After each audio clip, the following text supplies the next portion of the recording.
दोस्तों, रामायण के कुछ प्रसंग बड़े ही रोचक और दिल को छू लेने वाले हैं, लेकिन उन पर ज्यादा चर्चा नहीं होती है या उनका इतना महत्व हमें नहीं प्रतीत होता है। रामायण में कुछ ऐसे कैरेक्टर थे जिनके बलिदान को, त्याग को उतना महत्व नहीं मिला जितना उनको मिलना चाहिए था। उदाहरण के लिए लक्ष्मण की पत्नी उर्मिला। हम जानते हैं सीता माता का त्याग, लक्ष्मण का त्याग और राम ने जिस तरीके से राज सिंहासन को ठोकर मारकर वनवास चले गए थे, लेकिन इन सब के त्याग से भी कहीं अधिक त्याग था लक्ष्मण की पत्नी उर्मिला का। आइए हम आपको एक छोटी सी कथा सुनाते हैं जो रामायण से ही उद्धृत है। दोस्तों, जब राम, लक्ष्मण, भरत और शत्रुघ्न का जन्म हुआ, चारों भाइयों का, दशरथ के 4 पुत्रों का, तो ये चारों लगातार रो रहे थे। और जब बच्चा पैदा होता है तो कुछ समय रोकर वो चुप हो जाता है, लेकिन लक्ष्मण काफी देर तक रोते रहे। और जब श्री राम के बगल में उनको लेटाया गया, रखा गया, तब वो चुप हो गए। अर्थात लक्ष्मण राम के साथ जन्म से ही थे, उनकी परछाई की तरह, और वो कभी भी अपने भाई से अलग नहीं हुए।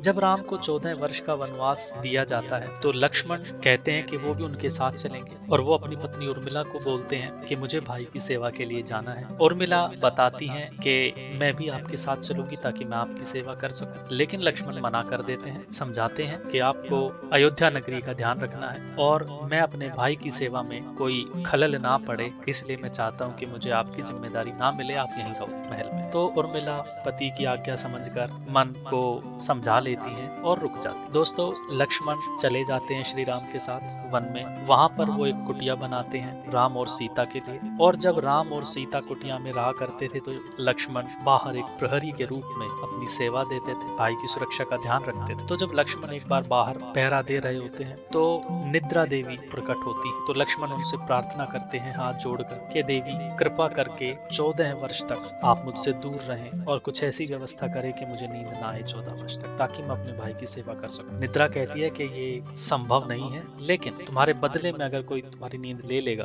तो ऐसा हो सकता है। तो लक्ष्मण अपनी पत्नी उर्वशी का नाम बताते हैं, और ऐसा कहा जाता है कि 14 वर्ष तक लक्ष्मण की पत्नी उर्मिला सोती रहती है, क्योंकि उनको लक्ष्मण की नींद मिल जाती, और लक्ष्मण 14 वर्ष तक सोए नहीं थे जब वो वनवास के समय थे। तो दोस्तों, उर्मिला का ये इतना बड़ा त्याग, और उनका भी नया नया विवाह हुआ था, लेकिन उन्होंने लक्ष्मण को अपने से अलग कर दिया। और उर्मिला को एक और वरदान प्राप्त था कि वो एक साथ एक से अधिक काम कर सकती, तो इसलिए उर्मिला ने लक्ष्मण की नींद भी ली और बाकी के काम भी की। ऐसा रामायण में वर्णित है। तो दोस्तों, ये थी कथा लक्ष्मण और उनकी पत्नी उर्मिला की। उर्मिला जिनके बारे में ज्यादा चर्चा नहीं होती है, रामायण में उनका जिक्र कम है। उर्मिला से जुड़ी हुई कुछ और महत्वपूर्ण कथा हम आपके सामने लेकर आएंगे, दिल छू लेने वाली। धन्यवाद।